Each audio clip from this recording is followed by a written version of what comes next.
A Wilmington man faces more than 60 felony charges, including forcible rape and secret peeping, will appear before a judge today. Wilmington police arrested Michael Trey following an investigation into incidents dating back to 2024.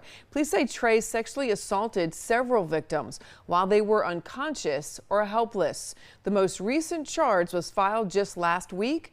Trey is expected to appear in court at 2 o'clock this afternoon. WCT will be there in the courtroom to bring you updates throughout the day.